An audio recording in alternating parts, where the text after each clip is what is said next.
Hello, everybody. Thank you so much for being here. It's so nice to see some familiar faces and to see the students that are here for the Composition Symposium this year. This is the second year that we've done this Composition Symposium at UMKC. It is an extraordinary experience to learn all 14 pieces by our 14 students and play them. We're going to be doing that tomorrow night, so if you like what we're doing now, it'll be even more varied and experimental tomorrow night.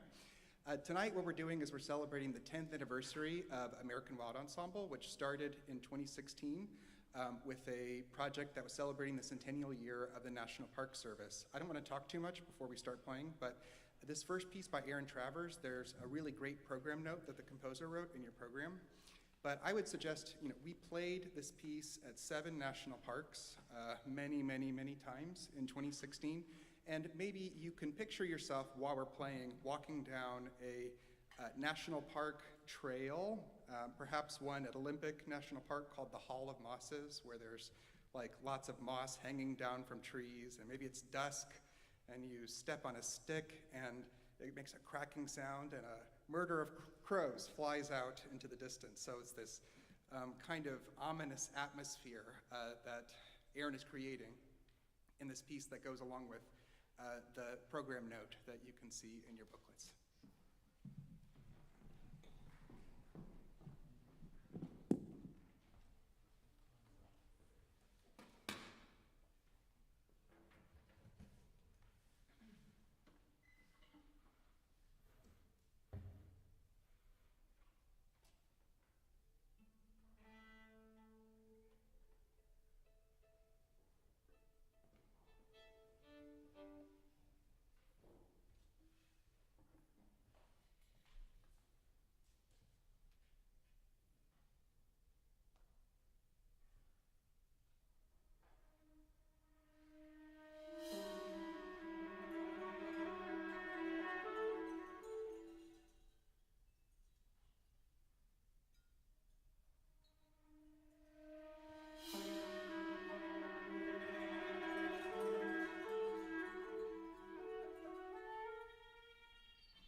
Thank you so much for being here tonight. I wanted to echo Dan's words of saying how wonderful it is to be here with our participating composers this week. We're really looking forward to playing 14 brand new works tomorrow. And it's also so nice to see so many friendly faces, including some of our family members who are here at some of our very first family members and friends who are here at our very first concerts as American Wild Ensemble in 2016.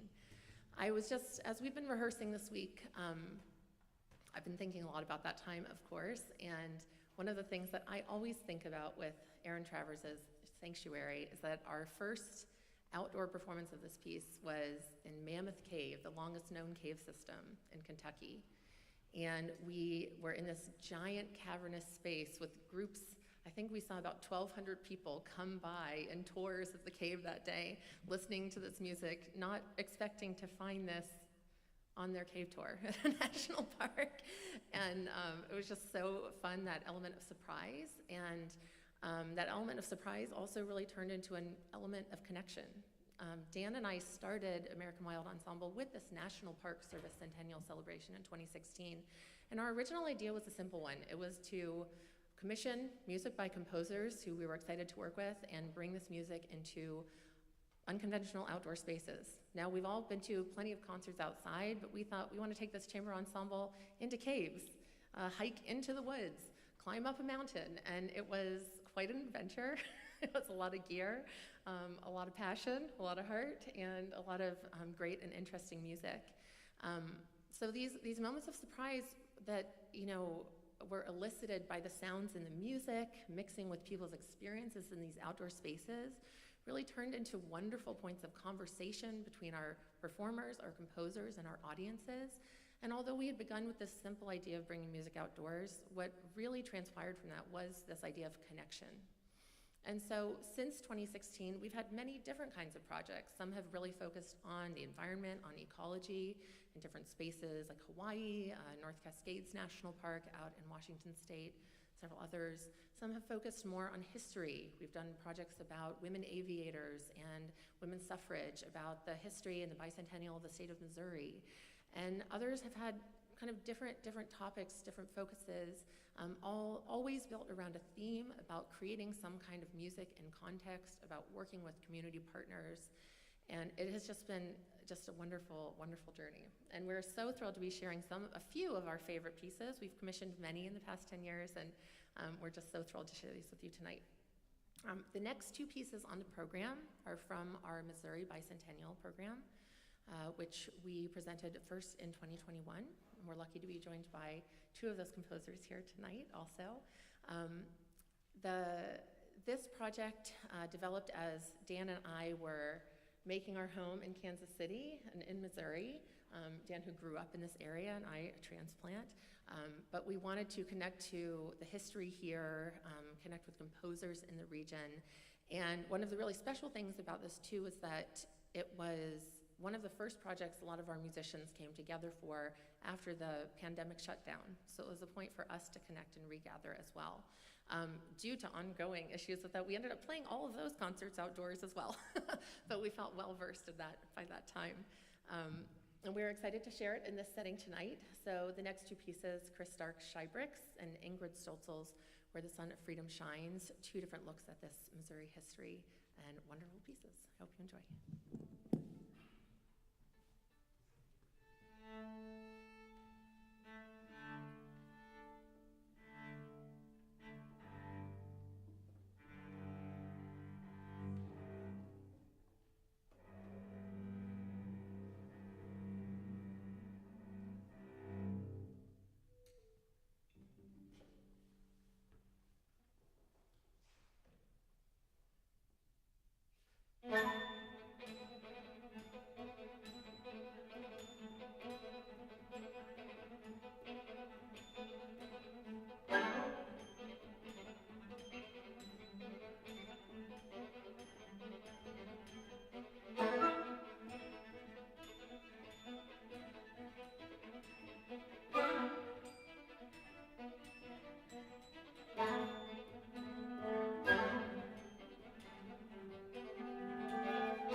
you. The next piece on our program is Michael Thomas Foumai's Olmsted Gardens. Michael is a composer who we have collaborated with a few times now. He is based in Hawaii, and we worked with him on our Hawaii tour, where he wrote us a really glorious piece. And we worked with him again on a project where we celebrated Frederick Law Olmsted in collaboration with Juventus New Music Ensemble in Boston, and kind of under the guise of a collaborative group called the Landscape Composers Network, which is a group of composers and ensembles who have dedicated projects or livelihoods to music in nature and music in the outdoors. So we worked with a variety of composers to create pieces inspired by Frederick Law Olmsted's 250th birthday? I gotta think about that. And toured them at several Olmsted parks in New York City, New York State. And this particular piece is inspired by a park in Atlanta. And there are 4 short movements. They're all very colorful, very representative of the kind of colorful variety of Michael's music. And it's just a real joy to play. And we are excited that we'll be collaborating with him once again on an upcoming children's book project. So here is Michael Thomas Foumai's Olmsted Gardens.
Thank you so much. For our next piece on the program, we'll be sharing Stefan Freund's adaptation of The Three Robbers by Tomi Ungerer. One of the projects we've been taking on in the past several years is creating a series of musical storytelling works. We call this project Wild Imagination, and we have commissioned now pieces on several children's books by beloved children's authors like Arnold Lobel, Leo Leone, Tomi Ungerer, who's probably best known in the US for illustrating the original Flat Stanley, but has many, many interesting works of children's literature. And one of the wonderful, fun things we've been able to do in the past several years here in Kansas City is develop a collaboration with the Rabbit Hole Museum. We have had many performances there that have tied into different books that are featured there. And this piece in particular was commissioned to be the soundscape for their immersive exhibit on The Three Robbers, which if you have a chance on a Friday, Saturday, or Sunday to go visit the museum, it's a bit like walking through a haunted house. You're led through the entire story, and you hear little bits and pieces of this wonderful music by Stefan Freund. And it really brings the exhibit to life, I would say. I know I'm a little biased, but it really brings the exhibit to life. And we are so thrilled to be joined here today by Stefan, who also, along with Chris Stark, led some classes for the symposium participants today, and we're just thrilled to have them here. So let's welcome Stefan Freund.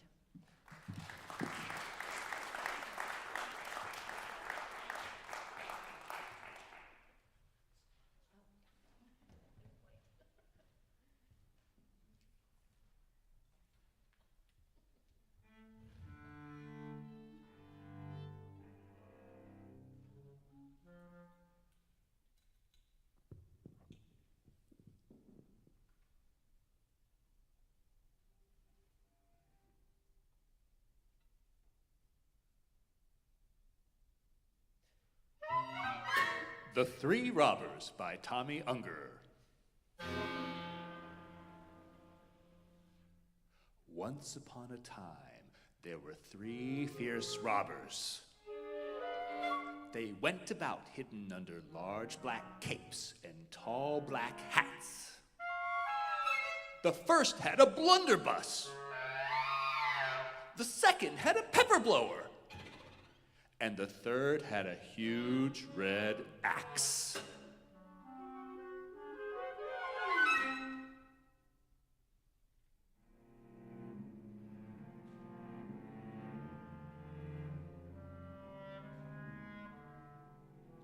In the dark of night, they walked the road, searching for victims. They terrified everyone. Women fainted. Brave men ran. Dogs fled.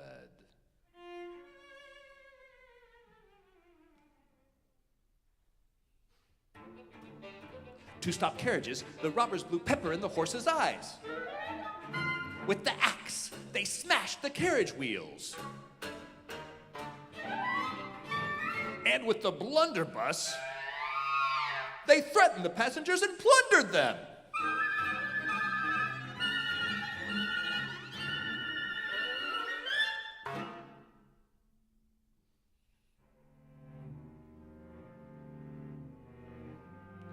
The robbers' hideout was a cave high up in the mountains. There they carried their loot. They had a trunk full of gold, jewels, money, watches, wedding rings, and precious stones.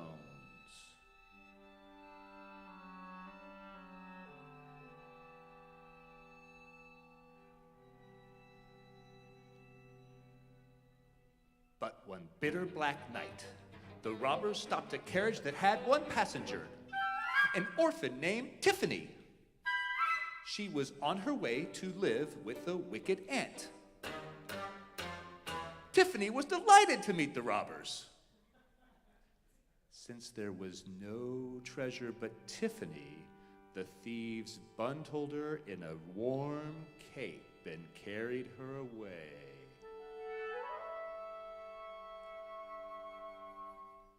They made up a warm bed for her in the corner of the cave. and there she slept.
The next morning she awoke to find herself surrounded by trunks of glittering riches. "What is all this for?" she asked. The robbers choked and sputtered. They had never thought of spending their wealth, so to use their treasure, they gathered up all the lost, unhappy, and abandoned children they could find.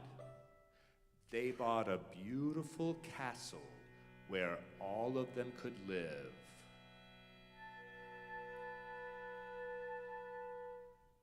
Dressed in red caps and capes, the children moved into their new house.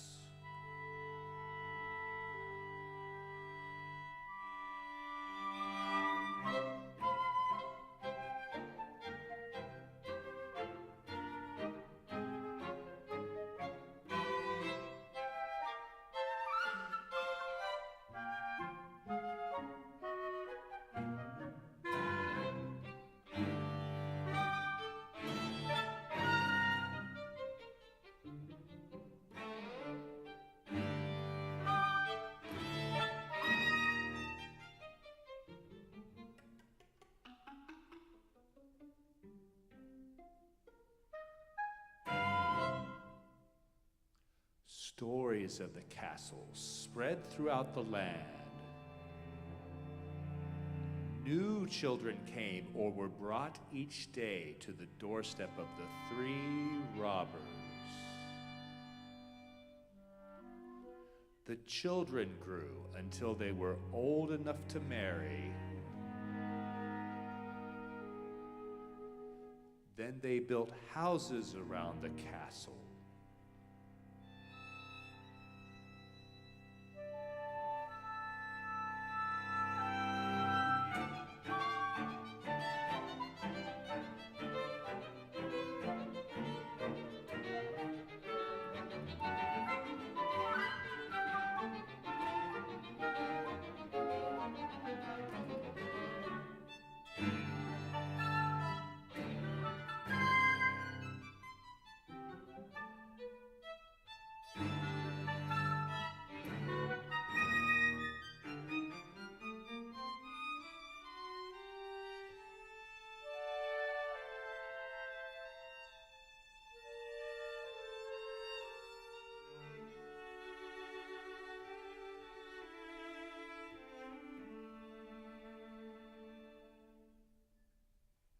A village grew up, full of people dressed in red caps and capes. These people, in memory of their kind foster fathers, built 3 tall, high-roofed towers, one for each of the 3 robbers.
Thank you all again so much for being here. It might be interesting to you all to consider that we have a group that was named after the American Wild.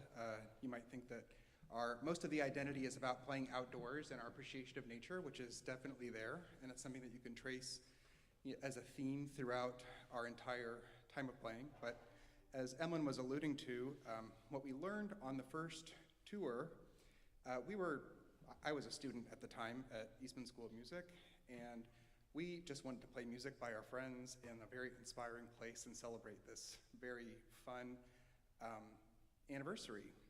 And when we got music from our friends, we suddenly had this realization that we had been playing music in a bubble for our friends at the Conservatory. And we had pieces that were written that were serial compositions, 12-tone music. We had things that were very experimental. A piece that I have come to really dearly love involved going to Ace Hardware and buying a long metal tube and a threaded rod that the percussionist would pretend to play like a cello, and I had a cello duet with this piece of, it's awesome. We should have done it tonight, but we can't keep you here all evening.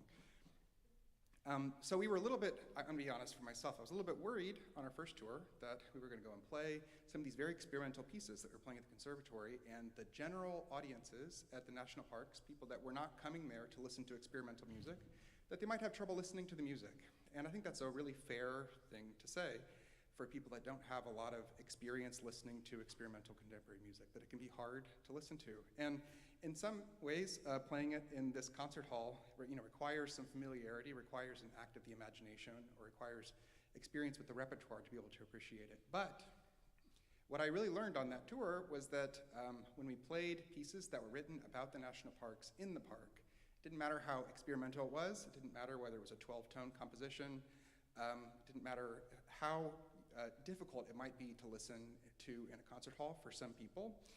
When we were outside and they knew that the piece was about the park that we were at, they were able to connect to it. So we had a piece that was about all these different kinds of trails, and people came up to me after this serial composition, and they said, I really loved listening to that. While I was listening to it, I was picturing the hikes that we went on today and the vistas, and I could see all of these different things that I was experiencing. And this really helped click something for me, that it matters a lot, not just what kind of music that you play, but also how it's presented and the kinds of stories that you're telling. And that's what we've really tried to do with our thematic programming since our first program, is to try to create contextual experiences where we ask a composer who has a special connection with a topic to write a piece about that topic, and then we go and we play that piece in a place that's special to the composer or related to that topic, and usually partner with an organization that also is devoted and has a following of people that are devoted to the same thing.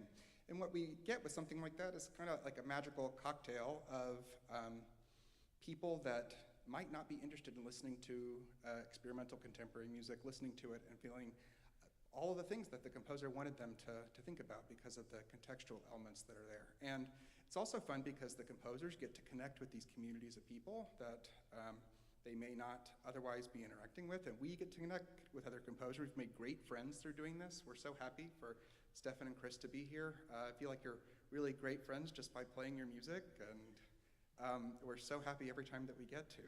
And so I've really learned a lot about connection and about what it takes to have a program that feels meaningful. And I wanted to mention that before our last piece, which is Adaptation Variations by Takuma Itoh. This is a piece, we reached out to Takuma to apply for a classical commissioning grant from Chamber Music America, which we were very happy to receive. And when we got the grant, Takuma said, well, you have to come to Hawaii. And we're like, okay, we'll figure out how to go to Hawaii. So we spent a while trying to figure out how to raise other funds and work with some schools that were there. And it was a very special experience. This piece, Takuma and Michael Thomas Foumai have been presenting programs in Hawaii that are about endemic wildlife and about the terrain there and about the culture there and about, Michael Thomas Foumai has done a big voyaging project, and they're doing this with the symphony and many other musicians. And so it was very cool to go and connect with them and play their music out in some of the Department of Education schools, and to play them at Lion Arboretum and play them on different islands, and play this music that was sort of about being in Hawaii and about Hawaiian culture and endemic wildlife for these people. it was just really a magical experience, and it was very meaningful. Takuma said that when groups usually come to visit Hawaii, they usually play Brahms or Mozart or whatever their own music is, and so they were very happy to have a guest group that was highlighting music that had to do with people in their backyard. I remember we were playing at one school, and we were talking about a certain volcano, or we're talking about this piece, which is about the Hawaiian honey creeper, and they were saying, oh, I see those birds, the kid was saying, I see those birds in my backyard, and like, yeah, that volcano is like just down the road over there, and I go and play there with my family. And so they were able to really connect with this music, and it was a really fun experience. Anyway, I really love this piece. The different variations are supposed to be different varieties of honey creeper that evolved over time. Takuma's harmonic language is really fun. He has amazing textures and a lot of rhythmic life. And with that, I just want to say thank you for coming, and I'm looking forward to talking to you afterward.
please take them.